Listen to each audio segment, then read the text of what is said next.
आज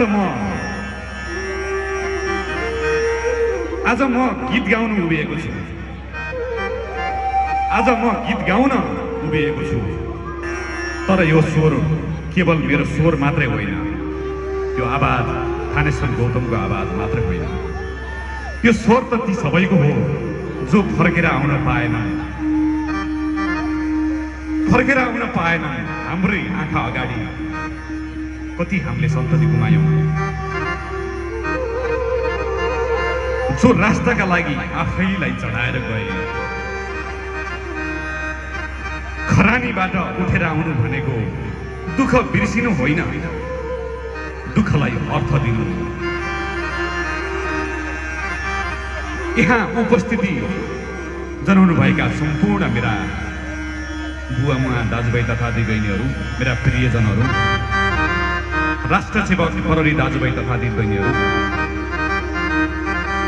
तपाईहरूको आजको यो भेट, यो नाच, तपाईहरूको मुस्कान बलिदान माथिको अपमान होइन, यो त जीवित रहँदा राष्ट्रलाई आशा चाहिन्छ भन्ने प्रमाण हो। त्यसैले आज यो गीत केवल सुन्ने मात्र गीत होइन, महसुस पनि गर्ने गीत हो।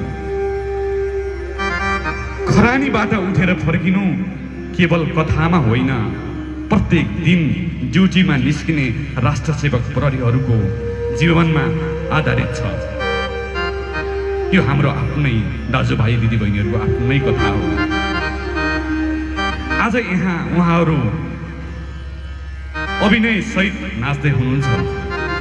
यो नाच विस्मृतिको होइन, बलिदान माथिको जीवनले जितेको साक्षी हो। त्यसैले यो गीत केवल मेरो स्वर होइन,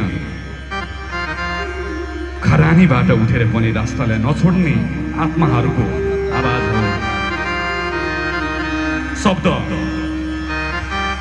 अहिलेका माननीय आइजिपी प्रहरी प्रमुख दानबहादुर कार्कीज्यूको शब्द, मेरो लगायत धेरै कलाकारहरूको आवाज, सबैको आवाज बनेको छ।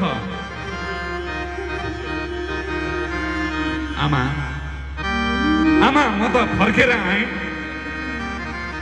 कतिचोटि रोएको छु यो गीत गाउँदा। आमा म त फर्केर आएँ। आमा म त फर्केर आएँ।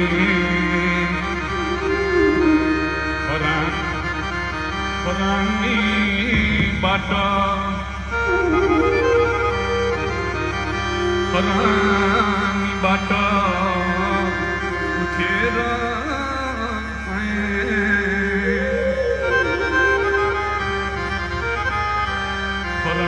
खरानीबाट उठेर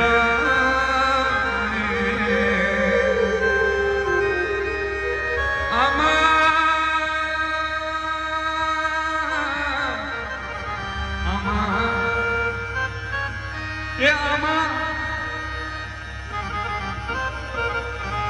आज म विशेष सम्झिन चाहे यो कार्यक्रम आयोजक धादिङमा म पहिलोचोटि पाइला टेकेको छु। यात्रा गर्दा बाटोमा चाहिँ हिँडेको छु, तर यो यसरी साङ्गीतिक प्रस्तुतिको लागि पहिलो हो।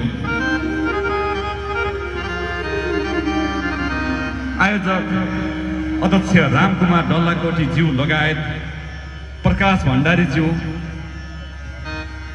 रोहित भण्डारीज्यू, आरके श्रेष्ठज्यू लगायत सम्पूर्ण र मलाई यो ठाउँमा ल्याउनको लागि भूमिका खेल्ने मेरो प्रिय साथी प्रकाश अधिकारीलाई पनि हार्दिक धन्यवाद सहित मञ्चमा मैले विशेष सम्झिन चाहन्छु अहिले यहाँ धादिङका प्रहरी प्रमुख एसपी सुमित खड्काज्यू सरलाई एकचोटि उठिदिनु लागि हार्दिक अनुरोध गरेँ।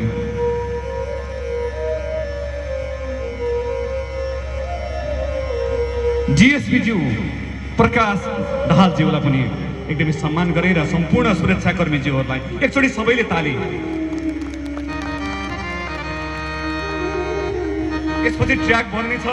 म एकचोटि यी राष्ट्र सेवक हाम्रा लागि दिन रात नभनेर खट्ने, जो हामीले गाली गर्दा पनि पचाइरहेका छन्, गाली गर्दा नि हुने बेलुका नभई नहुने यी राष्ट्रका पहरेदारहरूलाई एकचोटि ताली बजाइदिनुहोस् न। म आज हजुरहरूलाई गजल पनि गाउने छु। बेचेर सपना मैले रात किनेको छु, यो पनि गाउँछु। रात किन हुन्छ हजुर, दिन किन हुन्छ थाहा छैन, जिन्दगी कठिन किन हुन्छ। अब एकचोटि सबैले आफ्नो आमालाई सम्झेर हात उठाइदिनुहोस् त। सबैले मसँग गाउनुहोस् एकचोटि, आमा।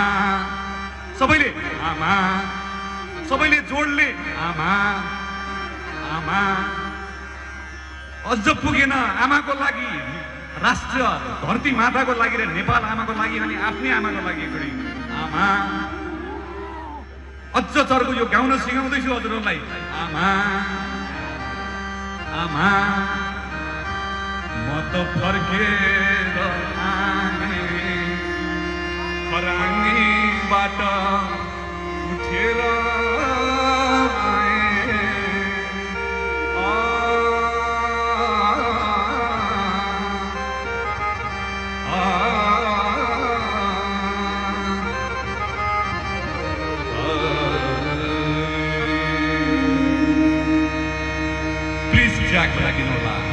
अब हाम्रो अभिनय सहितको एउटा प्रस्तुति रहनेछ।